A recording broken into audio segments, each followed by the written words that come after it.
Thanks for listening. You can find me, Jack Stewartson, on Bluesky and Pinksky at Phantom Power Press, spelt with an F. And you can find me, Diane, on Instagram at @1littlegremlin. That's 1_little_gremlin. You can follow the show on Bluesky and Pinksky at panelpalspodcast. If you like the show, please rate and review on your podcast provider of choice. Panel Pals is a Jack Stewartson, Diane Hitchings co-production with editing by Jack Stewartson. Our musical theme is found by Stemchamp. I don't know, what should I say? Dan, how do we feel about these two works? What do you want to talk about first? I think I'm going to surprise you here. One of these, I enjoyed ironically. One of these, I actually genuinely enjoyed. You know what? I'm not going to be surprised. I think you love Youngblood. No, I ironically enjoyed that. I read that one first, and then I read PAX Americana, and I was like, I actually really like this. Yeah, PAX Americana is incredible. Which surprises me, because what? I like a full-color, grid-like comic that is, like, kind of pretentious and drawn that way? Huh? Yeah, crazy. I mean, what is there to say that has not already been said about PAX Americana? So much ink has been spilled about this book, about how its form is so unique to it, about what it has to say about Watchmen and about superhero comics in general. Its form is so unique. Oh, you mean it did an 8-panel grid instead of a 9-panel grid? Wow, you changed the numbers. But it's all about numerology. Do you notice all of the, like, 8s are everywhere in this book? Do you notice? Oh, yeah. Like, I mean, there's the obvious one at the beginning where the guy's ring, the guy's signet, it's supposed to be, it's an 8. But it's also, the twisting symbol of the flag. Yes, it's also, a Mobius strip. The twisting of the flag, the twisting of his dad's mask at the end of the book. Mm-hmm. There's a sequence, Captain Adams talking with the president before he's the president. Mm-hmm. In the garden. They're walking in the garden. Yeah. They're walking over their bridge. There's a dragonfly that's swooping in the bottom panels, and then there's a dove that swoops in the upper panels, and they form an 8 when the dove eats the dragonfly. Like, there's all this weird hidden symbology that you have to look through. I love this book. I mean, I might be biased. 8's my favorite number, so, like, I'm it's not a good gonna one. be upset about it. Yeah. I did not know. I've never read this before. I did not know it was very popular. I didn't know this is a thing that people have talked a lot about. That's cool. I've never heard of it. But it's good. I enjoy it. I started reading it and I was like, oh, yeah. Yeah, this is influenced by Watchmen. Wow, I can tell. But I was like, oh, this is on purpose that it's influenced by Watchmen and they want you to know. Yes. And then I get halfway through and I'm just like, wait, is that just Rorschach and Night Owl? Oh, right, it's the original characters. I remember that. Yeah, it's right. A question. I was like, wow, it looks so much creepier with a skin-colored face mask. The face mask, yes. Ditko was Horrifying. cooking when he invented the question, which is just a guy, but he has no face. Yeah. And then I get to this part and I'm like, oh, right, there's the original characters. Oh, yeah, this is a super direct inspired by Watchmen. Gotcha. Yes, I mean, it's Watchmen. It's literally Watchmen in reverse, where instead of the comedian being killed and kicking off this mystery, the character who would become the comedian kills the president who has set up a mystery for you to figure out. Mm-hmm. And then I'm like, oh, it's Dr. Manhattan. With hair this time, though. Also not naked. Yes, he wears clothes. No, he wears clothes. But like, there's a canonical reason why he wears clothes, so it makes sense. Yes, they explain that his clothes are important, actually. Yes. Yeah. He also knows he's in a comic. That's also part of the fun of this, is it, like, sure, Watchmen is a meta comic. This is super meta. This is like... Yeah. He's like, makes eye contact with the viewer and is like, imagine how your 3D world appears to me. It's like, okay, don't make eye contact. Get it? You get it? He's talking to the reader. It's near the end where President Harley, before he's the president, he's just sitting in his dad's grave and he's like, he figures out the secret to the universe. He figures out what Formula 8 is, which is that he lives in an 8-panel comic book. That is the secret. That's what everyone's trying to deduce. The 8 panels comes from, I mean, you can make up your own mind on what it comes from, but I've heard Morrison describe it as, it's like music. In DC, in DC Comics, obviously the physics are different because it's a fictional place and it's goofy and dumb and it's magical realism or whatever. But the multiverse exists on different frequencies. So if you were to vibrate at a certain frequency, you would actually shift from, say, your world into Earth 2 or Earth 3. And because it's Earth 4, everything is on either a 4/4 time signature, the most basic musical time signature, or it's based in octaves, like a scale. That's at least one of the readings you could take from why everything is in fours.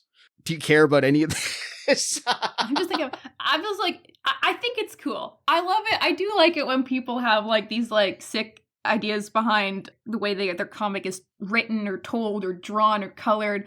Like, I don't know, if you remember the one exercise we did in class that was like, hey, draw a comic page that fits the, what's it called? The Fibonacci, like, the golden ratio. Or something like that, or whatever it was. Yeah, the golden ratio, whatever. So, like, yeah, super cool. And then I'm just like, isn't it funny how some people do that, and then other people are like, I'm gonna just draw some shit. I'm gonna just draw whatever, and it's just gonna happen.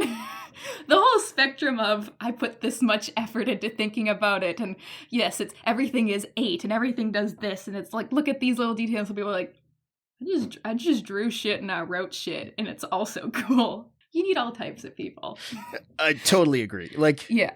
This only works because this is the comic that's like this. If every comic was like this, it would be bad. If every comic was like this, it would be so tedious to read comics. Yes. I don't know if you've ever read, what's it called, Jimmy Corrigan? That comic's a nightmare. And it's sort of like this, except for nobody has superpowers and everybody's depressed. Yeah. But, like, in this comic, I think it works. Like, I think it's the kind of comic you have to read more than once. I definitely read it more than once, and I probably still don't get all the little bitties, but, like, I'll read it again. Like I said, I genuinely enjoyed this. I was like, oh, this is really good. I'd like to read more. No, of course. The thing that I want to read more of doesn't have more. It's a one-shot. I mean, yeah, it connects to the rest of the Multiversity in very minute, esoteric ways. Yeah. Captain Atom shows up. I think he's part of the main cast in the 2 bookends, which is why he disappears. That's why he's not in the rest of the book, because he's fighting this bigger multiversal threat, which screws up Harley's plans. But, like, yeah, there's no other comics like this. Yeah. Peacemaker doesn't act like this normally. The Question doesn't act like this normally. Okay. But these characters, they do show up in other things. Oh, for sure. After this, like, they weren't just the original Blue Beetle and Question and stuff. Like, they've appeared in more than just this in recent times. Oh, yeah, for sure. And, like, DC makes a habit of trying to publish those characters as often as possible. I mean, Peacemaker has 2 seasons of a TV show, right? Like, they aren't going away. But, like, these are, like, their own kind of continuity versions. Like, they exist in this one shot, and they're different in the other things about them. Yeah, correct. Yeah. So, like, the Question in here is not the actual same dude as the Question in other stuff. No. And I'm okay with that because that character is sort of by design meant to sort of change. He changes philosophies with every iteration. I mean, it's like most comics, you know, not every writer is going to write exactly like the person before him if you're doing a sequence, but that character's philosophy is constantly changing. So something like this does actually fit quite nicely, I have to say, with that character. Yeah. I like the characters in this one. They're funny. They're hilarious. I'm sorry, the part where the Question and Blue Beetle are doing the drug dealer part. They just come across as absolutely insane. It's great. Shoves heroin in a guy's mouth, and Blue Beetle's like, he's gonna like overdose, and I can't fix that. And Question's like, I don't care. Bro's literally like, why? Why not? Watch this. Yeah, I love it too. Blue Beetle's like, I can't fix this. And Question's like, okay, cool. Let me think of something sassy to write on my card. Like, it comes across as just, like, 2 people who are genuinely so disconnected from being normal humans, but in very different ways. Like, of course they're superheroes. They're fucking weirdos. And they're, like, so like, they have no empathy or sympathy at all. One of them is out here just being like, why not make this guy overdose on his own heroin? Watch me do a little pun now. And the other one's like, look, I built a little ship for myself. Yeah. Fuck poor people. Yeah, right. He handcuffs him to a basketball hoop, and it's like he's just a drug dealer. Like, even a cop would be like, well, we'll take away your drugs, but you're like not really worth the hassle of like arresting this guy. Yeah. And the question's like, wait, you built this? How much does it cost to build a flying beetle ship? Yeah. He's like, you could have donated that money to help poor people. And bro, you just kill someone. I'm like, and then let me kill this poor person. Yeah, I don't know. This is probably one of my favorite parts of this. I just think it's so funny because I'm like, yes, these people are insane, but this is definitely like the kind of people that would become superheroes, even though they don't have superpowers. Their superpowers are money and being insane. And being weapons of the state, right? Eventually, they become a part of this Pax Americana concept where superheroes will just dictate world peace, I guess. Mm-hmm. Yeah, he's like, legally, I'm allowed to beat the shit out of you. Yeah. Get wrecked. And like, I think, these are definitely more realistic of characters, I would say, than like their counterparts in Watchmen. But also, I think it's like the time, I guess. Maybe back in the day, the Night Owl, that is the kind of dude that would be existing. And you know, because it's a period piece. They act weird. They act weird for our time because they're from the past, or they're written to be in a story in the past. These people seem like very much the kind of people that would like exist nowadays. I could help poor people, but I'm not going to. I'm going to build myself a little flying ship. I mean, and that is intentional. That was part of Morrison's mission statement. It was to oh, you think Watchmen is so modern? Watch me modernize Watchmen. Yeah. And it works, mostly, I think. Yeah, because there's been decades of time. It's really hard to make something that is... You can make something that's timeless, as in, it'll still be, like, relevant or enjoyable in the future. But no matter what, technology is going to change. Like, the lingo is going to change. So it's, it's very hard to... You can tell that Watchmen was written in the past. The themes are still relevant, but... Right.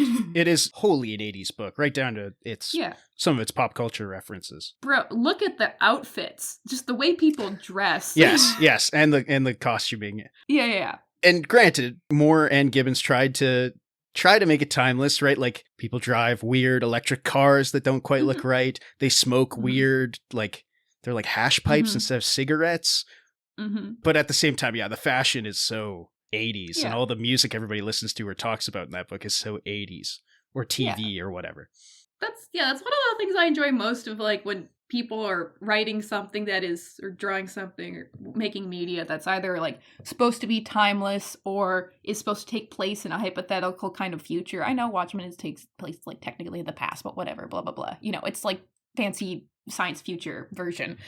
It's like, you can't correctly guess what fashion is going to be like in the future. You can try. Same with technology. It's usually really funny. Yeah. We still do not have flying cars and stuff. Rip. How do you feel? Like, every time I haven't read this in a while, and every time I do, I come to something new. Part of the mystery of this, and part of the puzzle of eights, or the pattern of eights, is at one point the question mentions like a color. Yeah, he's like going through the rainbow. Yeah. The 8-stage color-coded system. Yes. Mm-hmm. And I read somebody try and break down what those are, and it's still a little bit over my head.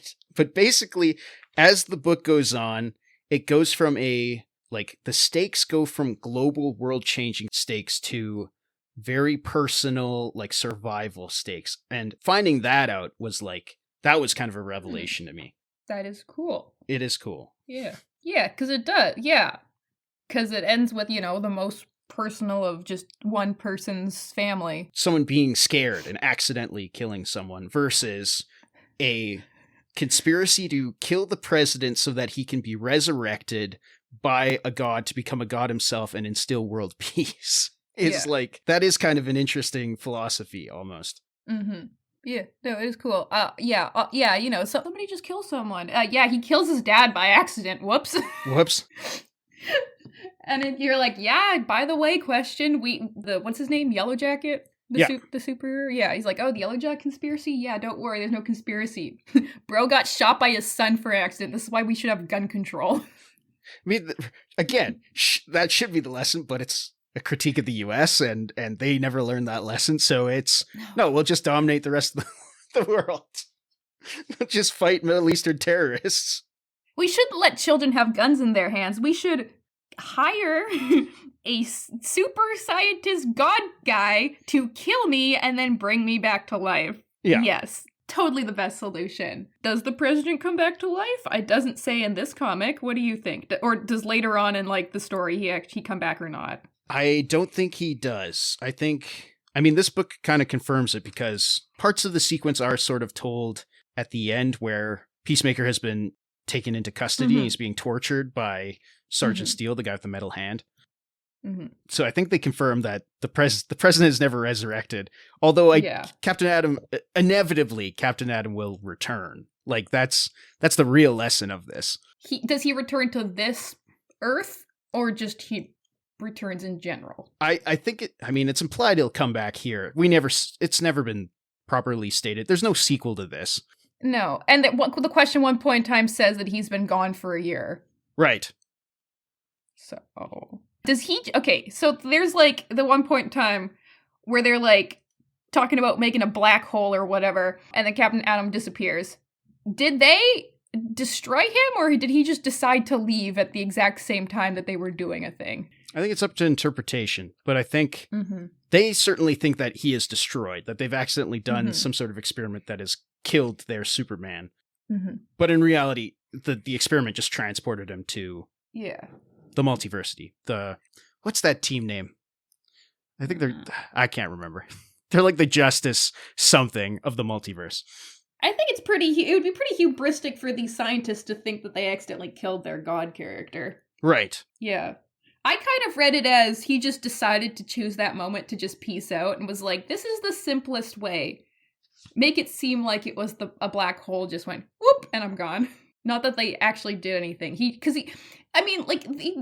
makes it seem like he's so powerful and, like, all-knowing and, like, he knows what's going to happen in the future that, like, these science bozos, like, actually, like, harming him or affecting him in any way seems like it would be beneath him. That's just how I read it. Yeah. And there's another clue in he's reading a comic. It's called Ultra Comics. That was like published like 2 months later. That's like a real comic that you can buy. That's hilarious. Yeah. So I think that kind of clues you in that, oh no, he's busy. He's doing something else. Yeah. And like to talk about this scene, I don't know if this is how everyone's middle school religion teacher taught them about how God works. But I remember distinctly, like grade 7 or 8, my religion teacher being like, this is how God sees the world. The world is like a book, and he can pick it up and flip to any page at any time, and he knows everything that's happening. He exists outside of time, kind of the way that Captain Atom is explaining the comic book here. Is that how you learned about God? No, it is not. That is an interesting conception. You never got that? No. Specifically, my religion teacher used Narnia as the book. You pick up Narnia and you can flip through. What a surprise!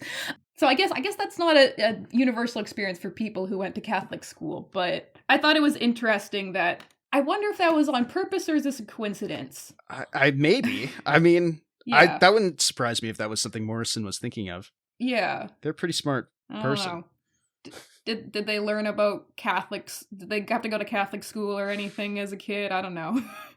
Did they have to learn about God? They did go to one of those weird boys' schools that they have in the UK, and they often write about what a hellish experience that is. So I don't know. Maybe they had religious class. I don't know. Yeah, but it's like eerie how close the explanation here and like what I learned in school is. And it made me think, oh, is this how like everyone gets taught this is how God views the world? As an omnipotent God outside of time that knows everything and you have no idea you're being perceived or at what point in time you're being perceived. Right. Yeah. Does that not make us gods then over? I guess that kind of makes, that does make us gods then over fiction if it works like that, right? Interesting. Yeah. The characters don't usually perceive us except for this one panel where Captain Atom is making direct eye contact with me, being like, actually, I actually see your 3D world the way that you view this comic book. Get wrecked. So funny. Which is pretty cool. Like, that is, I mean, It's not the first time Morrison's also done that. They love to do that.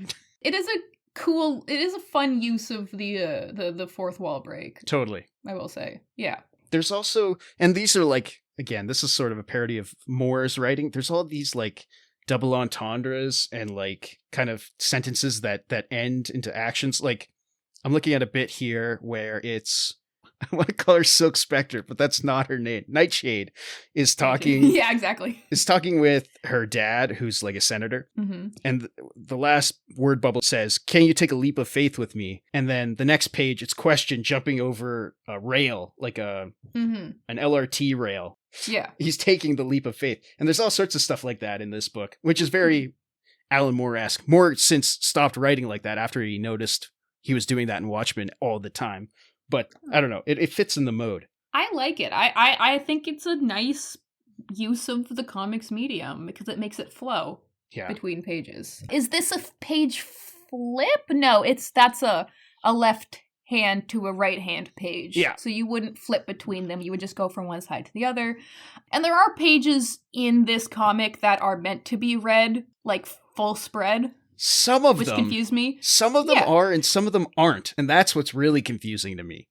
There's that 16 times 2. That's 32, right? Yeah. It's the one where the question is looking at the statue where the late Nora was killed. Right. And it's going between a bunch of different timelines. In one room, though. In one room. I don't know that you're supposed to read that as a spread. Yeah, I think you are. You think so?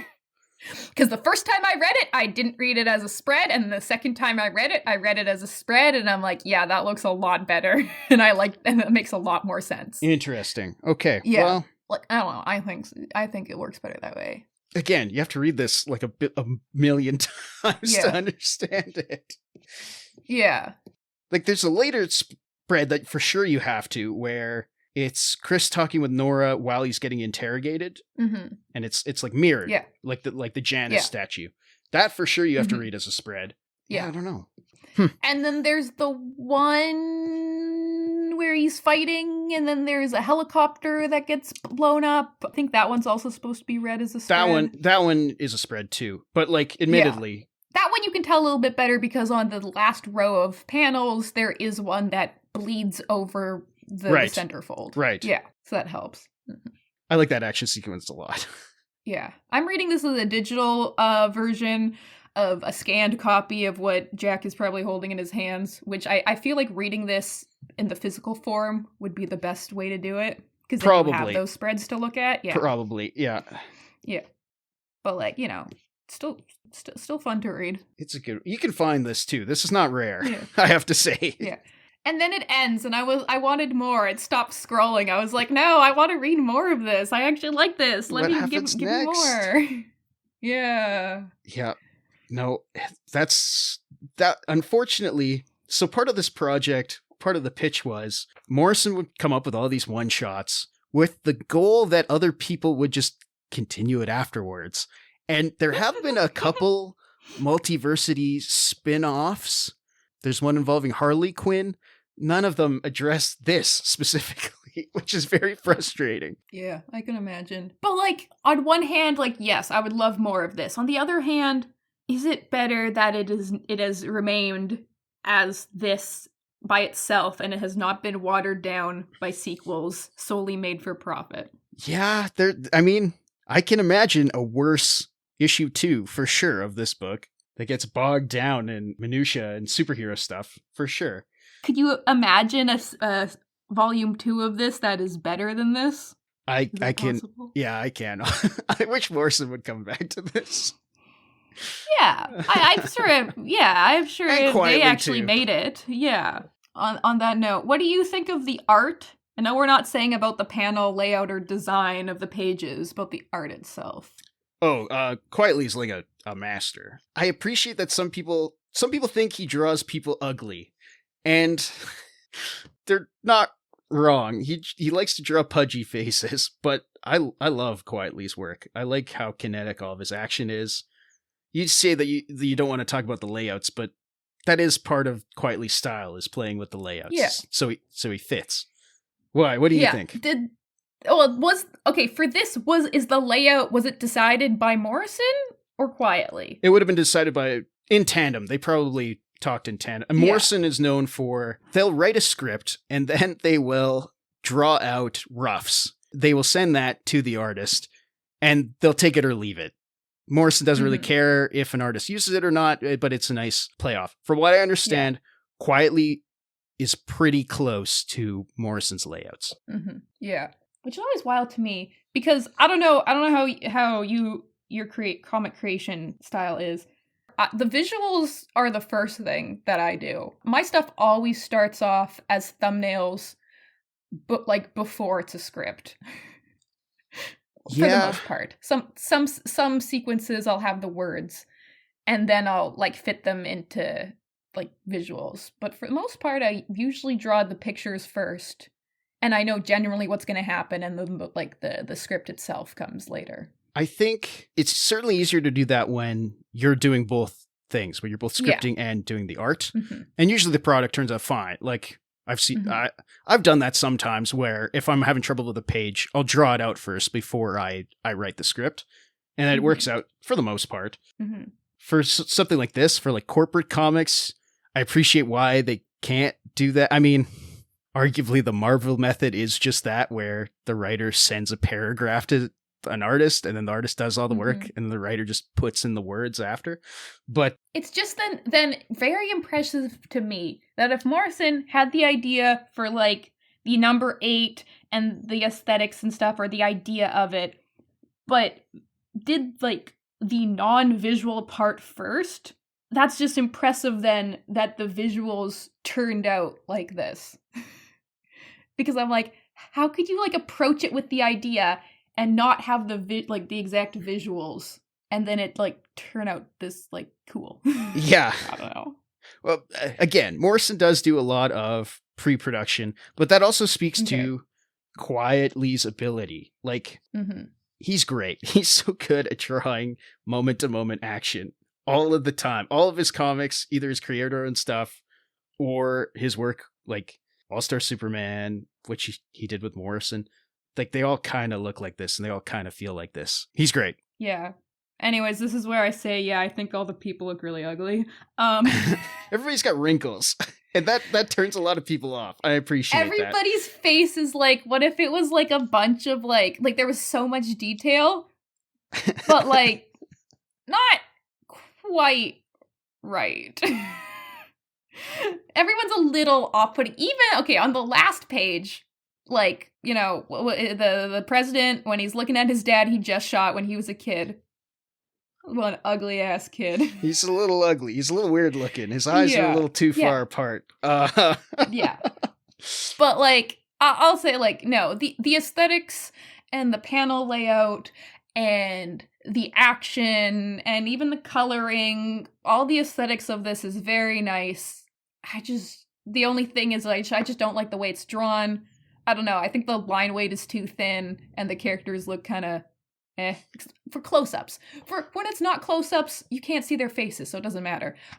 But, like, I think for the close-ups, the line weight just feels really, really, really thin and not weighty enough. Yeah, he is sketchier. He probably is going in with, like, a 0.003 millimeter lead when he's drawing initially. I don't know how he inks his stuff. Like, I wonder if he's just going straight to pencils half the time because of how thin his line work is. Yeah. And so, like, it works really well when you're not close up. And even some, like, there's this one panel of, like, close up perspective drawing of, like, a finger gun going bang. Looks great. Because, like, the details on the fingers, it's not a face. Right. But then the face, it's like, meh. But anyways, I won't be too nitpicky about the aesthetics because everything else except for just the specific way humans are drawn, everything else in this looks very nice. So, like, yeah. Full color American comic that I like the aesthetics of? Nice. A grid comic? Yeah. It's a grid. It is color. It is a grid. It is drawn the way that American comics are drawn. And I like it? Yeah, crazy. Oh, I don't know. I don't know that I would say this is drawn like American comics are drawn. You would be disappointed if you. I mean, maybe now American comics have grown quite a bit since the early 2000s or whatever. But yeah, quietly is an industry of his own. He's an impressive drawer. I'm saying more like, just the way that like superheroes are often drawn in American comics, where it's like everybody's muscular and everybody's handsome. Well, handsome, and I get what you're saying. Yeah, medium shots. Then, like, everything's medium shots. Yeah, when they're not like super close up, the eyes are like just kind of like either dark or light areas. Yeah, that vibe. I get what you're saying. But I won't knock it. I think this is a good looking comic, and I think the panel layout and the page layout is excellent. Yeah, it's beautiful. I love looking at this. So you would read more of this, even though there's no more of this. Yeah, if there was more of this, I would read it. I don't know if I would the fact that I looked up a little bit about what the vibe or what the story of this is. Like, is there more of it? Is this just a one-shot kind of thing? Because I was like, if there's more, I'm going to ask Jack for the rest of it. But there is no more, and it's part of, like, a bunch of other series. And then I was like, oh, this will explain what it is. And then it goes super deep into, like, the multiverse talking and stuff, and I'm like, all of a sudden, I do not care. I mean, we may return to the multiversity from time to time, every once in a while. I think if you like this, I'm sure you'll be pleasantly surprised with some of the other stuff. Morrison will be a recurring character on this show. I will tell you that much for sure. They are my problematic fave. Actually problematic? Well, so they had a Substack. They still have a Substack, which they used as like a newsletter. And sometimes it would be like breaking down Pax Americana Multiversity, which I read for this episode. But they also began posting AI-generated images, which was really weird and off-putting. And then they explained that they thought that they were communicating to AI as if it were like some sort of god from another universe. Uh-oh, AI psychosis. Yes. Now, they've since walked back that statement and apologized for posting AI, and then they've stopped posting AI on their Substack. And they've never used AI in comics, but it's hard to not have that at the back of your mind when you're thinking about them. You want to just be like, I'll rationalize this as old person discovers technology and gets enamored for a little bit and goes a little... Yeah, not just old person who discovered technology, old person who loves drugs who discovered technology probably too late. Ooh, yeah, that's a bad combination. Yeah. Yeah. Again, they don't do it anymore. People will criticize how they depict specifically Asian characters sometimes. Now, I'm not Asian, so I'm not in a place to kind of make those arguments. To me, it seems like they're actually kind of subverting that. But again, I'm not in a place to make that judgment call. Yeah. I don't know. We'll talk about that some other time. Whipley says, I don't know, this doesn't offend me. I shrug my shoulders, kick the tires. Oh. Yeah. You said problematic fave, and I was like, oh, how problematic is this? I was like, is this like the Dilbert guy? Is this like the guy who did what's the Aardvark one? Oh, Cerebus. What's his name? Dave Sims? I was like, ooh, how problematic. On a scale from Dave Sims to Neil Gaiman, they're probably closer. They're better than a Dave Sims, I'll say. Yeah. Good. And they're not a monster like who's the Rurouni Kenshin guy? Whatever. We don't have to talk about this anymore. But yes, okay, good to know. I would be happy to read more Grant Morrison stuff. Yeah. This was a good time. I don't know if I've read much of their stuff. It's a name that's very familiar and very talked about, but like... Yeah, they're very prolific, for sure. Yeah. 100%. Switching modes. I was like, yeah, time to talk about Liefeld. Speaking of problematic faves, how do we feel about Youngblood #1? Like I said at the start, I enjoyed this one ironically, as in I start reading and I'm like, damn, he really just doing abstract art, huh? So here's the thing, right? And Diane, you're exempt from this. You're an authority. You actually have a fine arts degree. I'm not criticizing you at all when I say this. Here's a list of common critiques of Youngblood in particular and Liefeld broadly. Can't draw feet. Everyone is gritting their teeth. Unrealistic proportions, specifically unrealistic female proportions. Good Lord, yeah. Gritty, interchangeable naming conventions, stuff like blood blank, or death blank, or dead blank, or rip blank, or the name of a chess piece. Bro, there's a character in this whose name is just Shaft. I'm fucking crying. His name is Shaft. Pouches, headsets, unrealistic weapons being held at weird angles. Mm-hmm. Poses that literally a human body would literally snap in two pieces like dried spaghetti. Right. Liberal use of the human anatomy, I would say. Here's what I say to all of that. To everyone who's ever made those arguments. You guys are fucking nerds. I'm going to put your head in a fucking toilet and give you a swirly. Rob Liefeld owns. He is an abstract artist. You don't get it. Yeah.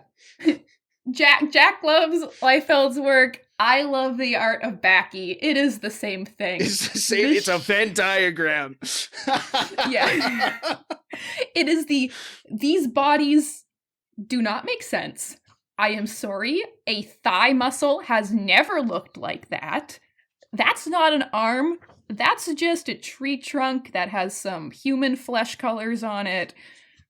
Titties? Sure. Feet? Never heard of them. Spines? Fuck you.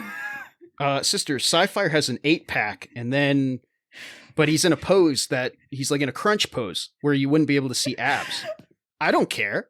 That's cool. My favorite panel of this, I don't remember the character's name. I don't know. What's his... Okay, let's see if I can... They give the name of all the characters. Describe him, or her. His name is Die Hard? Die Hard, yeah, okay. He's got, like, black on his mask? Bad guys are, like, breaking out of jail, robbing a bank? I don't know. Breaking out of jail, I think? I don't know. Half of them are breaking out of jail. Yes. Yeah. And then, like, the bad guys who are being broken out of jail are just in their villain outfits already. Yep. They were just put in jail like that. They still have their, like, weapons on them. They are also drawn like an insane person would draw what they approximate a human being to look like. The team was assembled 5 hours ago to do a thing that is happening right now, correct? The last panel on this page, this character Die Hard is jumping in to, like, beat up a character? Are you looking at this page? It's a notorious panel. What is his body position? He's doing an overhead He's swing. Like a back bridge. He's doing an overhead swing, but his legs are it's so exaggerated that his legs are behind his body, like if you were to twist an action figure. It looks like he made contact with his crotch, the bad right? guy with his dick. Yeah, with his crotch. I don't care. It looks fucking awesome. Bro, like, it's... Here's a genuine question. I have a genuine question. Yeah. Because maybe this is, like, the situation where Picasso actually can draw realism, but, like, made up his own style, so, like, fuck it, we ball. Did people, when Liefeld started out in the industry, because obviously he had to start out at some point, did his art look like this? And if it did people think it looked good? People have made the argument that his X-Force work is the best art he ever did, which predates this by about a year. Mm-hmm. Liefeld is a trained fine artist. They did go to school. They did go to art school both before they entered the comic industry and after. People don't talk about this, but Liefeld took a bit of a hiatus in the early 2000s to take art classes. He knows how to draw. Mm-hmm. He's doing this on purpose. This is a stylistic choice. Yeah. That was going to be my question, because, like, I guess it is an example of, I don't know if you've ever seen, like, the realism stuff that Picasso did, like, near the start of his career when he was, like, doing art shit, like, school and shit. Yeah. And then he decided, take a look at African art and be like, this is mine now. Anyways, I won't complain about Picasso right now, but I can. Anyways, so it's like, it's like one of those examples of, I can draw humans how they should look, but I don't want to. I don't want to. I'm on a deadline. I got stuff I want to do. I draw on a guy with a huge fucking gun. That's not real. Yeah. Yeah.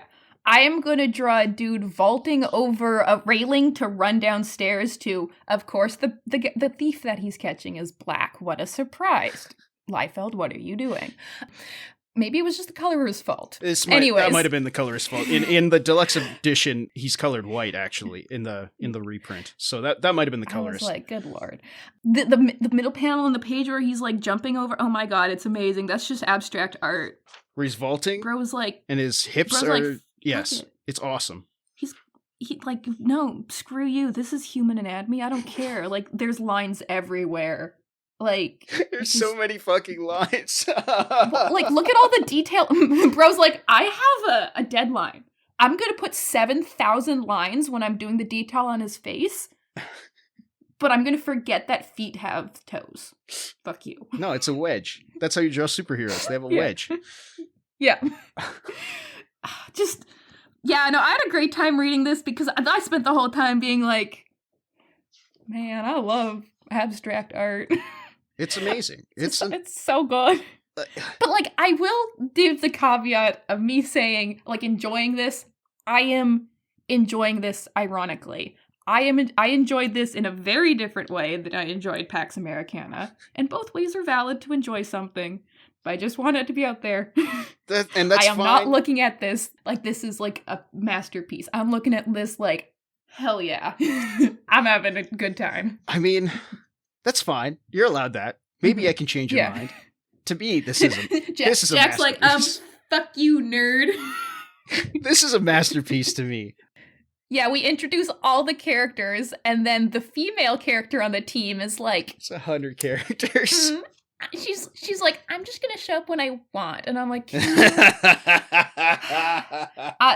Example 1 million of Diane being like, anyways, this guy cannot write female characters, but I'm not surprised, just disappointed. Guess what Vogue's secret identity is? Guess what her job is? Oh, I wonder, is she a model? Oh, you're so close. She's a model / she owns a makeup company. What a surprise. And her name's Vogue? Her name's Vogue. So fucking early 90s. It's awesome. Yeah.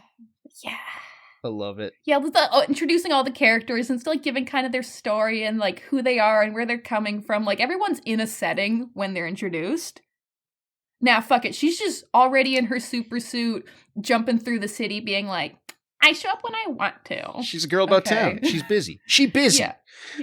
She's busy. She's a girl boss. She doesn't listen when She's a girl boss. She doesn't care what Shaft has to say. His name is Shaft. I'm crying. I get it because he has arrows. He has arrows. Bro's name is Shaft. I'm crying. Actually, all their names are great. Bro's name is Die Hard. Die Hard. Whatever. Awesome. Awesome. Yeah, that's so good. So that's, by the way, all that we've talked about so far is only one half of the book. If you flip the book upside down, like I do. Oh, is it like that where you you flip it around? Amazing. Because again, I'm reading the digital copy that Jack has provided me of his physical copy. It's a flip book. So if you flip the book upside down, amazing. It's the Youngblood away team featuring characters like Brahma. What is such an awesome name. Riptide, Photon, Sentinel, Sapphire, and Cougar, who are going to the Middle East to go kill Saddam Hussein. I just want to say, I'm personally very upset that the character named Cougar is not just an older woman. So lame. Except... That would have been so funny. And maybe this is me reading into it, but I'm pretty sure he and Combat are having like a gay flirtation. I'm pretty sure, like, these are queer-coded characters. Fuck is Combat? Combat is not on the intro page of the away team. No, he's not. He's the guy with the big helmet. Oh, okay. What? And sometimes he's not wearing the big helmet. Like the really big guy? Like the really huge guy? No, that's Brahma. He's the guy with the metal arms. Fuck. Okay, shit. I gotta find him. Which one is he? He wears blue. He wears blue and gold. He's blue. And he's not huge. He's kind of huge. And he's big. And he's got a gold helmet with like, right? Yeah. Not that one? That's him. Yeah. Okay. Oh yeah, that is. Why is he not in the little starting picture that introduces everyone? Great question. I kept getting him and Brahma confused because I'm like, it's the biggest guy. It must be the guy standing at the back. Anyways, I'm confused. I thought he called Cougar his little brother at one point. I thought they were brothers. My bad. That's funny. Maybe I hallucinated that. If you're reading deeply, Combat is an alien from a race. He's been exiled to Earth. And Cougar is a character that Liefeld was supposed to introduce in his X-Force run, but then he jumped over to Image and was like, no, that's mine, actually. I'll just use it for myself. He's supposed to be like... Oh, no, okay, He's talking about something else as his little brother. My bad. Okay, yeah, they're not related. Okay, good. Yeah. Anyway, gotcha. So these guys are going to go kill Saddam Hussein. Yes. Which, first off, insane for a comic to do that in 1992, especially because Saddam Hussein would be executed in 2006. 14 years. 14 years early. There it is. So I don't want anyone to say that Liefeld's some meathead, dumb guy. The guy, this is a critique of the military-industrial complex. When Sci-Fire explodes Saddam Hussein's head, the rest of the team are all like, this was crazy. Why the fuck did we do this? Why did you do this? That's disgusting. We are monsters. And then they cover it up, just like the US would do. Yep. I will say I did enjoy that part where they were like, it's the normal, we're going to go defeat the bad guy, of course, who was in the Middle East, of course. And then, everybody gets, kind of, out of commission a little bit because, I don't know, magic force field that fucks with people's brains or whatever, who cares? And the Sci-Fire, who I guess has psychic powers and also fire powers, I'm going to assume, based on his naming convention. Yeah, that's right. Or he's got psychic fire. Anyways, bro is like, I am untouched. He's floating there like Dr. Manhattan would, and he's like, the country I work for pays me a lot to do this. Pays me better. And I like killing people. Yeah. No, Saddam Hussein's like, money, I'll pay you. And then he's like, actually, you know what? I would do this shit for free. Blow someone's head up. He's like, this is so enjoyable. And it's like, okay, actually insane person. Yeah, and then the rest of the team is like, oh, God, he did it again. He did it again. That's the other thing. Maybe you should have put some, maybe leave him behind for this one. Maybe don't let him go in first. It's like, you can't just, this is the kind of person you could be like, hey, don't kill it and kill a guy. No, this is the kind of person who's like, oh, you tell me not to kill a person? Too bad. This brings me pleasure. It's so funny. This part is so funny. It's not what you would stereotypically think would happen here. But everyone's like, good Lord.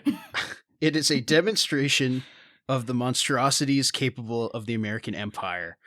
I was thinking about this today. When I was a kid, I learned that there were 3 reasons why anyone would join the military.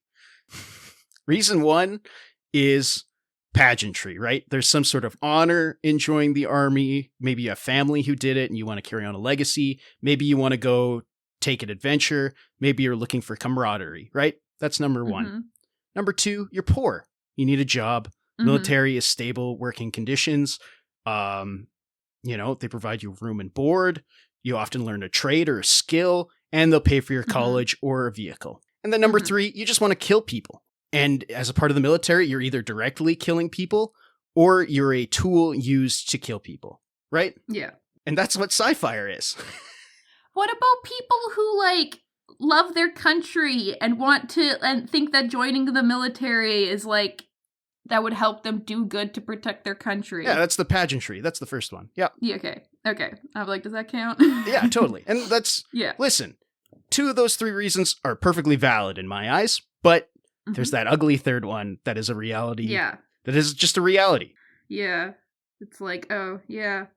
Or those kind of people who unfortunately become cops or military people. Right. Just that mean kind of psychopathic girl that you went to school with. She's probably a nurse now. Yep. Yeah. It'd be like that, but I mean. So yeah, this is a smart comic. Yeah.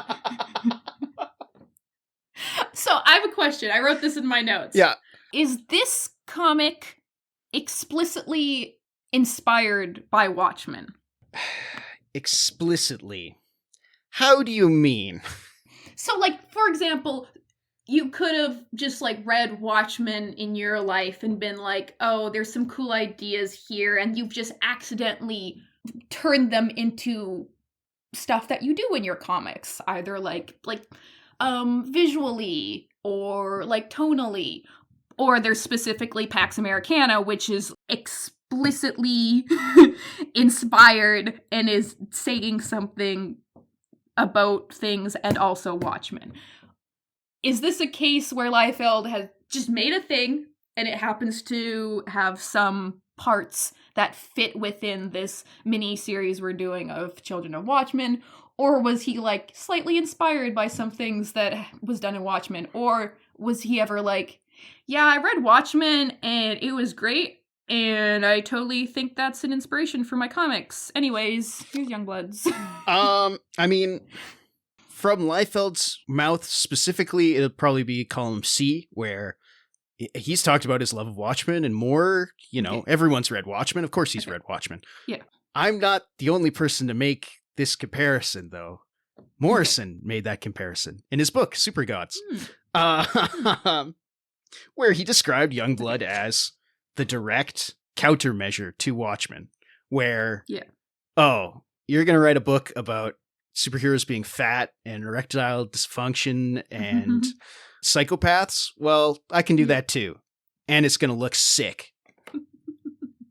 And other people have also noted that it is a critique of, as Morrison puts in Pax Americana, the American entertainment complex, where, so, okay, maybe you don't get this from the actual book itself, because admittedly, the writing, the plot itself is maybe a little shaky, but all of these guys are celebrities in the world of Youngblood. They are the top A superheroes. They're doing, they're doing model shoots. They're getting brand sponsorships. Bad Rock, the big rock character, is a movie star in his spare time. Sorry, his name is Bad Rock? In this printing, it's Bedrock. It's Bedrock, but Liefeld didn't want to get sued, so he calls him Bad Rock instead later. His catchphrase is Yabba Dabba Doom before he hits people. I thought you were going to say his catchphrase is, it's rockin' time. It's rocking time. Or something. Yeah, only slightly more clever than that. Yeah. So, these guys are celebrities who also kill world leaders. Mm-hmm. And I think, that's what Watchmen's trying to say. That's what Watchmen is all about. It's about, Dr. Manhattan and the comedian. We get to write these op-eds about what they mean about the American dream. And then they kill JFK and they win the Vietnam War. So, would you say that this comic is comparable to Watchmen? I do. In terms of quality storytelling? Yep, 100%. I understand that the deluxe version that they released last year, the remixed version, it's an easier read. It remixes sequences from issue 2, and it remixes the plot around. So it's not a flip book anymore. It kind of reads a little bit more organically. I like this better. This is a pure product. I like the coloring better in this one. I like the weird dialogue. I like the spelling mistake. I can't remember what page it is. There's a spelling mistake? That's amazing. I like that. I like the bad lettering. Yeah, I was gonna say, is this hand lettered? No, this is not. It's done by, her last name is Valentino, but I think it is a stencil, and you can tell specifically in the sound effects of the alarms, like the eep, beep, beep, the like beep, beep, beep, yeah. I was like, did they just have a stamp and go boop, boop, boop? For sure. They for sure did. Most of the time, I didn't even see those. I was like, is that like like when you get a book from the library where it has the little stamp on it that says it's like Edmonton Public Library? That's what it looked like to me. There was one point in time where I was like, one of the words in one of the word bubbles was just a different line weight, and it wasn't like because sometimes the words are bolded because that's how comics be. But no, it was just like one of the words, like one of the normal words was just like of a lighter line weight than the rest of the normal words. I can't find it right now, but it was so funny to me. I'm like, huh? I believe you. And yeah, sometimes they're like touching the outside of the word bubble or they're not centered, but like, I was like, sure, maybe that's just how comics be, Comics just be like that sometimes. Sometimes. Yeah. Again, it's a pure product. You can feel the hand of the artists on it. Yeah, you can. Sometimes, it's gonna be like, sometimes too much. I'm just scrolling through it, and it's so hard for me to, like, focus on the story when the art looks like this. I mean, if the art didn't look like this, time. it would also be hard to focus on the story, I'll have to say. Yeah. It is weirdly paced. Yeah, I was like, but like I was thinking that's not the point. The point is here superheroes do stuff. Correct. Oh my god, I'm looking at the 2-page spread where we see like the home team, and they're like, one of them's on a motorbike, and like the chick whose name is Vogue, I guess, is literally horizontal to the ground, and then there's 2 police officers in the background. Oh my god, look at their arms. Yeah, but they're in the background. Who cares about those guys? They're just there to have some background. I'm having a great time. I'm in awe. How do you feel about his use of, occasionally he'll like warp the horizon line, so it's like a circle, it's like a faux fisheye lens. I love that. How do you feel about that? What? Yeah. No, that's great. That's yeah. I mean, like, what do you think I'm gonna do? Start nitpicking art, perspective problems in a Liefeld comic? Okay, there is a panel where it has that faux fisheye, where the bad guys are breaking into / out of jail. You think I'm paying attention to the background and the horizon line when the character in the panel, look at his build. Yeah, he's huge. He's yoked. Look at him. He's a monster. Yeah. His bicep turns into a fist. Yeah. Definition? Yes, but also no? It's awesome. There's so much definition, yet no yeah. And whatever. I don't even like abstract art, but I love abstract art when it's this. It's amazing. Yeah. I feel bad having to, like, qualify that I am enjoying this ironically, because Jack is gonna reach through the screen and beat me up because I'm a nerd. But, like, I have no leg to stand on. I continue to read Backy every week and enjoy my experience, even though everyone's necks get thicker and thicker every week, and the story does not get better. But, so I'm a hypocrite, and whatever, shoot me. It'd be like that. You can like whatever you like. Exactly. Taste? Who cares about taste? Good taste, bad taste. It's subjective. Art is subjective. Everything's subjective. Would you read more Youngblood? No. Ooh. Like, here's the thing. The problem is, okay, so when the first issue of something happens, maybe I'm not the target demographic, because I don't care about any of these characters. If the rest of the series was everybody being like, hey, Sci-Fire is insane, can we stop him? And then he becomes the antagonist, I would read that. One of the away team does become an antagonist. It's not Sci-Fire, though. Boring. Okay, it's one that they didn't decide to give a personality to yet. So, like, this, I get it. It's hard to start a new comic, introduce all your characters. There's a lot of characters here. Even though they are distinct looking, I still kept confusing some of them, because why did they not put all of the characters in the little blurb at the start of each of the chapter telling you that these are the important characters? Anyways, they didn't interest me, and maybe I'm not the demographic, because maybe the demographic is just supposed to be, hey, look, superheroes do fighting things, pretty cool, huh? Yeah. The last page of this comic is just a page you can mail in to be in the Rob Liefeld fan club. So obviously these people are here for Rob Liefeld art. He was a big seller. He was a very popular artist. Yeah. There's a reason why he's one of the original Image founders. Mm-hmm, exactly. Which I learned today. Very cool. I did not know that. I think the most important part of a story is the characters. More important than the setting or the plot or the meaning or anything of that. So the fact that the characters didn't really interest me, or they didn't, like, the only character they made me interested in was Sci-Fire, because he's insane and they gave him an actual moment. And so that intrigued me. I would read more about him and how everybody is trying to stop him from just killing everyone.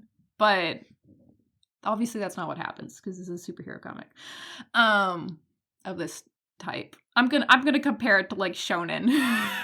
Because that's kind of what it is. it is American shonen in a lot of ways. Yeah, it is. Yeah. Some of these characters do get fleshed out as they go. Chapel, specifically, the guy who he's in bed with the chick and then he gets dressed. He's got the skull on his face.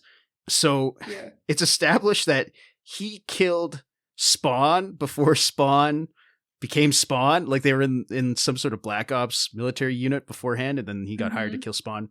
And then he gets AIDS. Fun. So he's pretty cool, and I don't know. I like Bad Rock. He's fun. He's a goofy looking guy. How many issues of Youngblood is there? The problem with it is it's been published sporadically. The initial run was, I think it's 10 or 11 issues. There was a 0 issue that I'm missing. I'm missing the later half of this initial run. That was all done by Liefeld with some scripting from the guy who's on this book, Henk Canals, and later Eric Stevenson, who's he's sort of the fifth Beatle of Image Comics in a lot of ways. And then, again, it gets spotty because there's a volume 2 where Liefeld's sort of doing some of the plots, but he's not really involved, and it's other artists. There's a third volume that's only 2 issues that was written by Alan Moore. And then eventually Liefeld loses the rights in 2019 because he splits from Image pretty early, like in the late 90s. He splits from Image to found his own company, Awesome Comics. And then that gets split up, and he somehow loses the rights to Youngblood. But for all you Youngblood heads out there, Youngblood is back. Rob is working on new Youngblood stories as of last year, and they're about this quality, I would say. They're pretty good.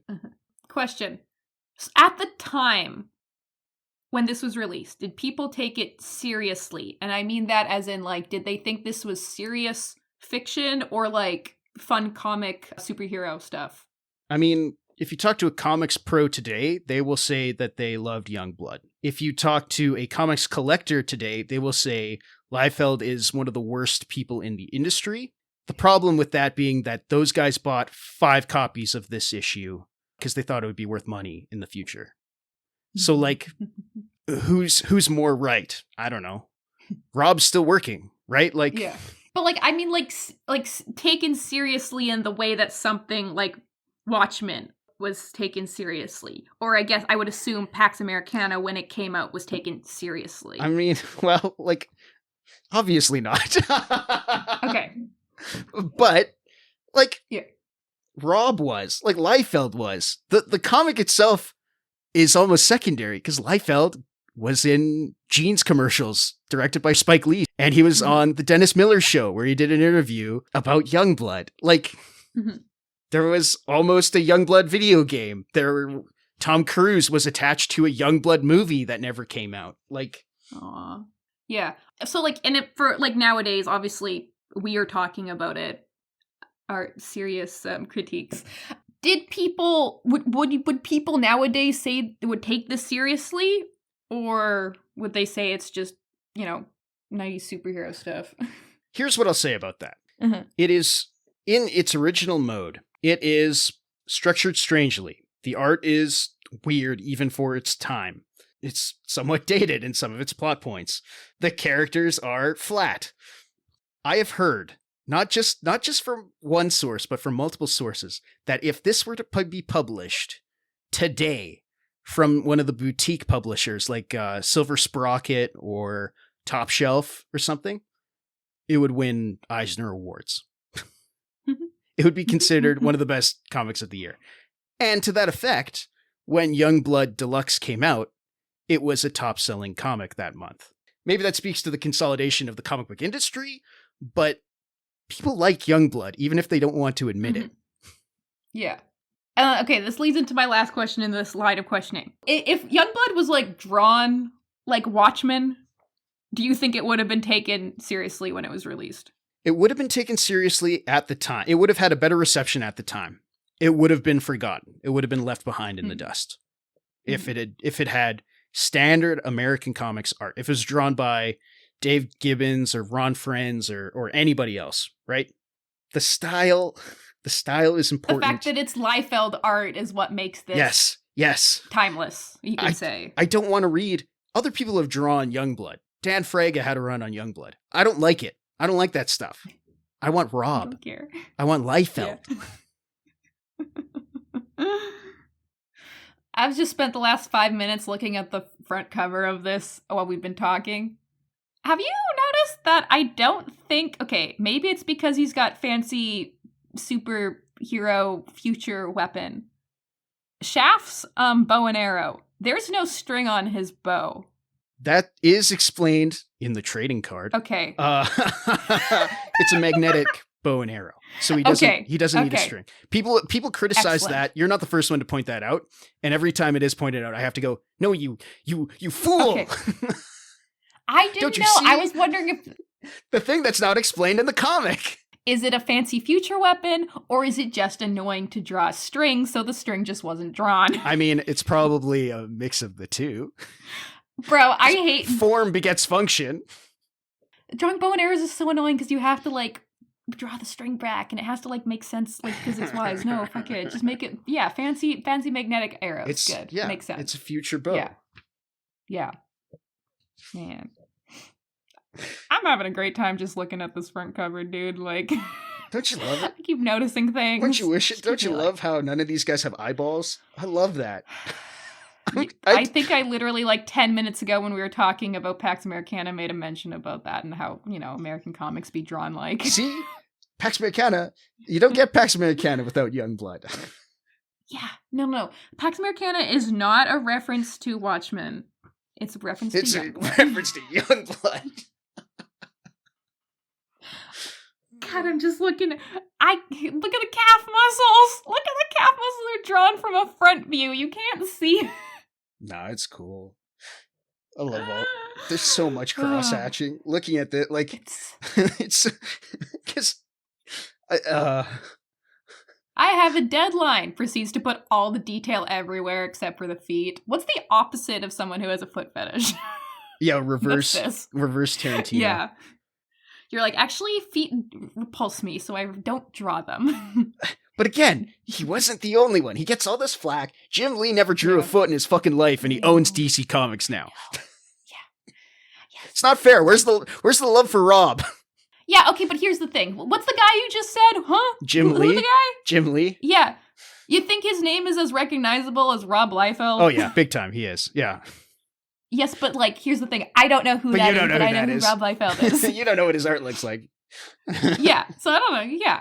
Yes, the more popular you are, the more ubiquitous your art is, the more that your art has been seen by everyone, yes, the more people you're going to have saying your art is ass. Yeah, the most popular you are, the more people have seen it. So obviously you're going to have more people hating on it and more people making fun of the way you draw calves. But, like, also you are a super famous artist, so who cares? You drew your thing and people like it and people buy it. Jack is like, this is my favorite art style ever. Well, I wouldn't go that far, but I do like it a lot. Yeah.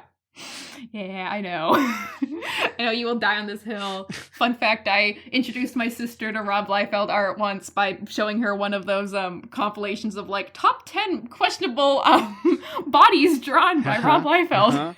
I showed her one of those. We had a great time. Because, like, my sister also draws, so, like... But here's the thing. She knows who Rob Liefeld is. Who's the guy that he says... Who's the other guy you said? Jim Lee. I can't believe you don't know who Jim Lee is. Jim Lee is, like, considered one of the greatest comic artists of all time. And you're like, well, guess what? I don't know him. Guy. My sister doesn't know him. But we know who Rob Liefeld is. She knows who Rob Liefeld is. So, you know what? I guess he's winning. He's a winner in my heart. I'll put it that way. Yeah. Rob has a podcast. Rob, you've got a podcast. Come on the show. Rob, you know what? No, even better. Let me do a variant cover for Youngblood. I'll do it for free. Yeah. No, let Jack be on your podcast. Actually, yeah. No, I'll come on Rob's observations. Absolutely. Yeah. I will kneel at your feet. He can come on here and we can, like, talk about sick art. Why not? Whatever. We'll talk about whatever. Yeah. So, for the two comics we talked about today, do you have one that you like better than the other? Well, I mean, it's hard. PAX Americana is such a perfectly produced piece of American literature. Like, this is on par with Watchmen, in my opinion. Mm-hmm. So I'd have to... do you like better? So I'd have to pick that one. But You're gonna betray your boy Rob Liefeld like that? But Youngblood is still good, and I don't want to hear anyone saying that Youngblood, he picked Youngblood because he likes to make fun of it. No, Youngblood is good. It is a child of Watchmen. It belongs on a pedestal. I just like Pax Americana better. Yeah. You know what? We went this whole time talking about Youngblood, and I didn't even complain about the way it's colored. Because guess what? Surprisingly, I don't really have a problem with the way it's colored. Isn't it nice? There's some wouldn't say it's nice, but like it works so well with the art style. Like going back to the panel where he's vaulting over, like the second page where the main character bro, whatever his name is, Shaft, is like vaulting over a railing to stop a bad guy. The background is just lines of color, and the color choice is excellent. Never has there been a book good with so much orange and pink, right? Like, yeah, and Marvel wouldn't do that. So many shades of green, yeah. So, like, yeah, no. It looks like Watchmen's coloring in a lot of ways. Yeah, well, anyways, I don't like Watchmen in color. Contractually obligated to mention that. Gonna say controversial thing. Maybe Youngblood is colored better than Watchmen. Ooh. Shout out. Who colored this? Shout out Brian Murray. Brian Murray. Good job. Good job, Brian Murray. That's awesome. I will say, like I said before, I enjoyed both of these. I think just on the fact that I said I would wanted to read more of Pax Americana means I probably enjoyed it more. But I had a great time reading Youngblood, man. It's fun. It's good. What can I say? It's a fun Was book. I reading it for the story? No. I was reading it because I wanted to know what the next page was going to look like. Yeah, which is fair enough.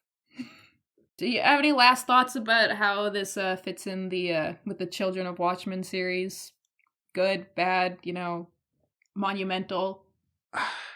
I mean, I guess the only question we have left really to address is it worth it to keep doing these pastiches of gritty superheroes? We kind of addressed that in our episode on crossover, but the edgy superhero, is there still enough in that well to keep dwelling into it? Are these proof positive that you can still do edgy superhero and have it turn out to be a good product? I mean, okay, so if you look at these two comics, they're both edgy superhero, but what edgy means is so different. In Youngblood, edgy means they look like that, and they go kill Saddam Hussein. Edgy in Pax Americana is this guy was like, fuck it, I'm gonna build a beetle ship, and I'm going to watch my friend just murder a heroin dealer. Edgy is different. One is more they're both unrealistic, but in ways realistic. They're both saying different thing about the society at the time. And you know what? Time is a flat circle, whatever. The different things will come back into fashion about what it means to be edgy. Maybe in 10 years, edgy superheroes will again look like the Youngblood characters, and it will make sense in whatever's happening in the cultural zeitgeist at the time. So the fact that society keeps doing its thing and it keeps moving forward, and there's always more things to talk about, and there's always more U.S. governments to say is shitty and bad, and they should probably change. As long as they don't keep doing the exact same thing, and as long as people try to still make it relevant, and they're not making these edgy superheroes with the sole purpose of, yeah, but what if my version of Superman said fuck? As long as it's a step beyond the surface level, what you're saying. Or what if my Batman killed people? What if Batman killed people? Yeah. What if Batman killed people? And isn't that there the one time where he just started fucking being so mean to Robin? I'm thinking of something in specific. It also looks insane. Anyways, yeah. You know what I'm talking about? Sure. Yeah. Yeah. He says fuck a lot, I think. Anyways. Yeah, as long as it's not at least as long as people are trying to still say something with their edgy superheroes, I think it's still worthwhile. Yeah. keep doing this stuff. I agree. Yeah. I hope that for some reason, in like 10 years' time, the aesthetics of the Youngblood characters is what edgy means again. That would be sick. That'd be fun. I do wish more American comics look like Youngblood. I do have to say. Yeah. Things don't have to be dark and dreary and realistic. You can make things kind of like this.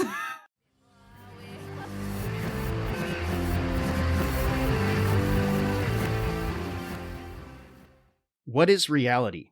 What is life? After all, we always thought we knew what pattern was by contrast with stuff, substance with form.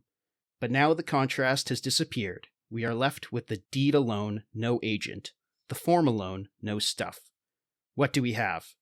What Buddhist philosophy calls the sunyata, the empty void. Alan Watts. Do these works deserve the reception they have? How do we feel about auteur theory in the comics medium? Is the Watchmen comparison still worth pursuing if these are the results?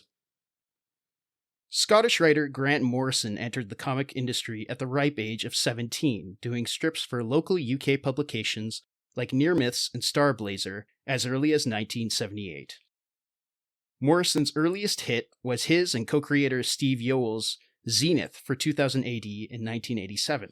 Their work caught the attention of DC editor Karen Berger, who was looking to attract British talent similar in style and tone to Alan Moore, Dave Gibbons, and Brian Boland.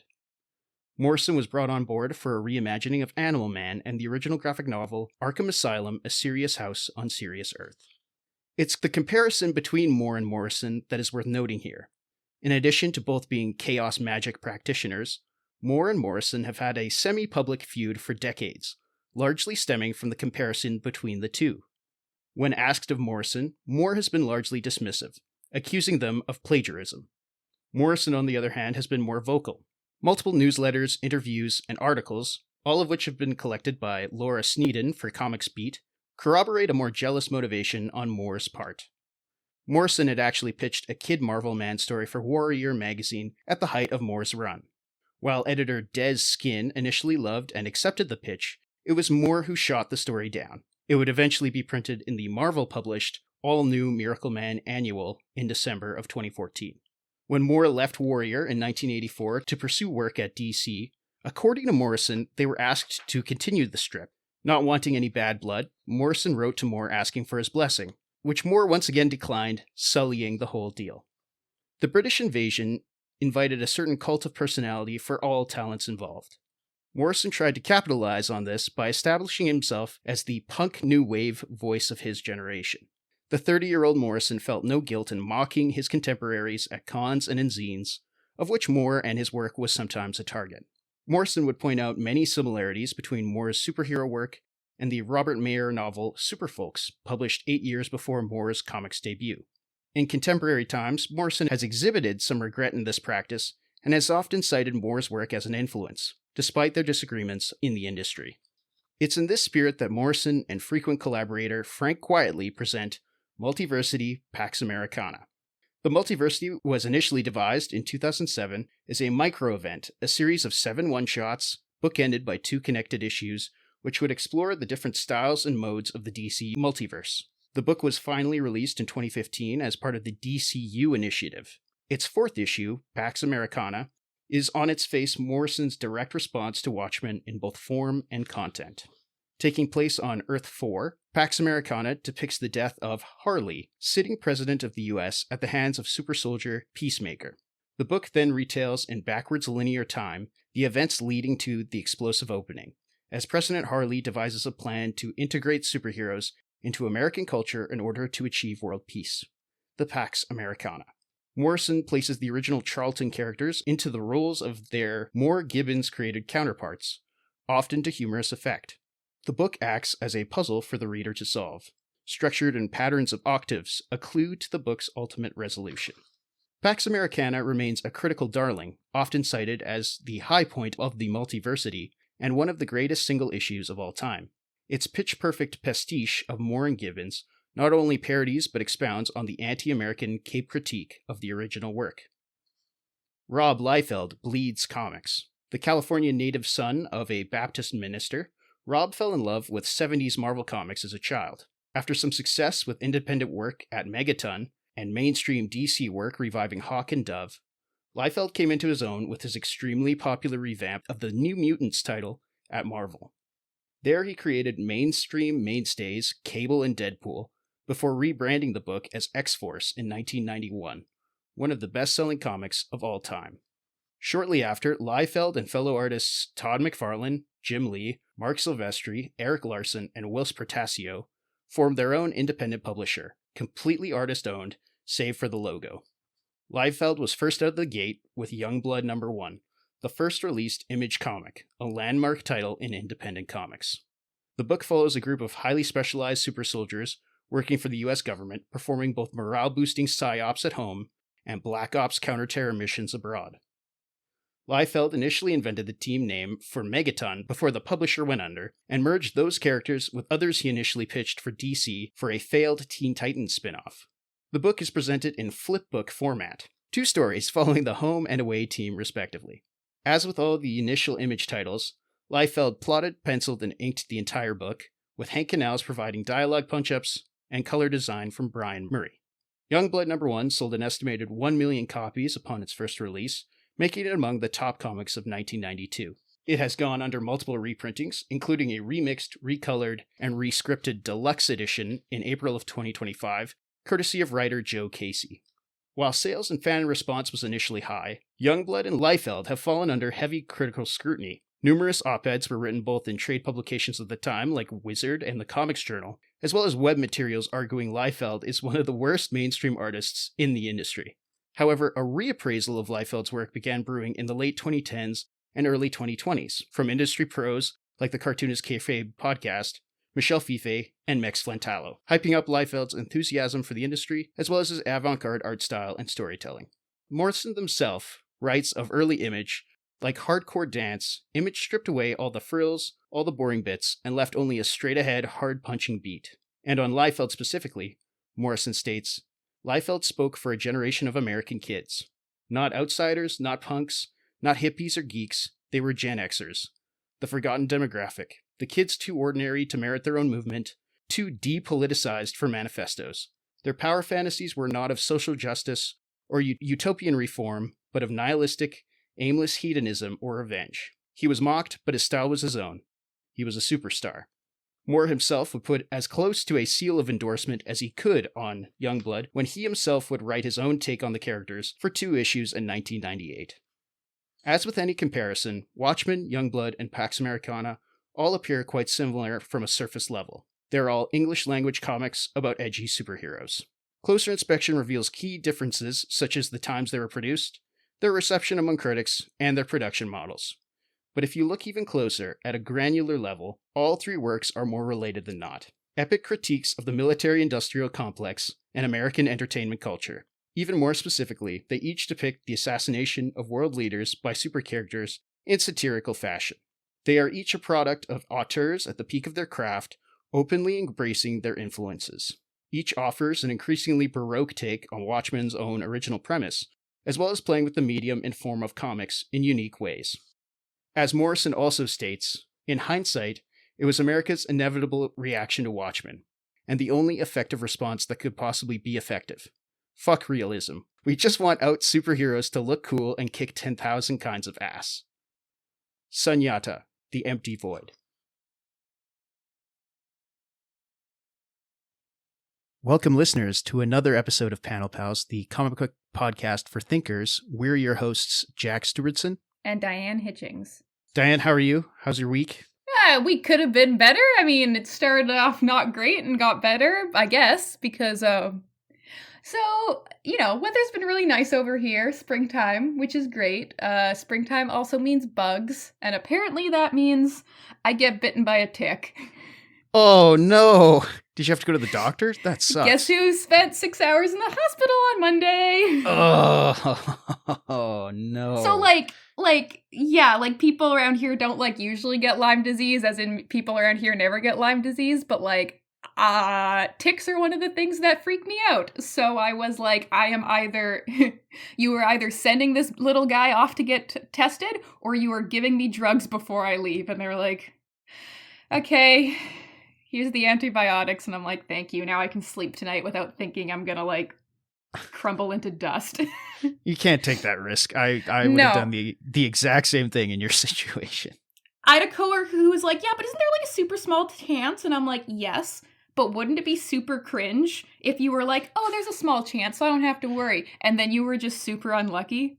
And then you're bedridden for the rest of your life? Yeah. Yeah. So I'm like, I'm not going to mess with that. But other than that, the rest of my week has been getting better because it's been not that.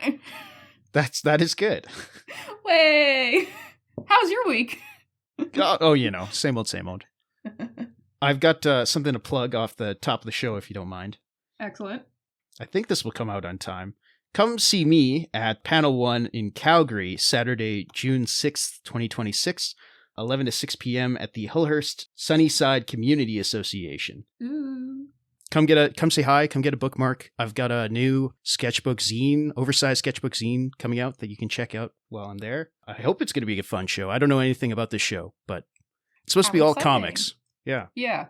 I've never been, but yay, how exciting. And June? Yeah. This will be out by June, and the weather will be nice by June. You won't have to worry about having to drive down in the snow. No, it'll be nice. Yeah, in a big urban place, tick-free. Yes. Diane, how are you feeling about today's episode? We were doing something a little bit different today. Yes. I'm very excited to talk about this. I can't wait to see what the intro... Well, I think I know kind of what the vibe of the intro is going to be, but I'm excited to talk about these ones. Yeah, we'll see. We'll see how this goes. We'll see. Today, we're doing a compare and contrast two different one-shot single issues.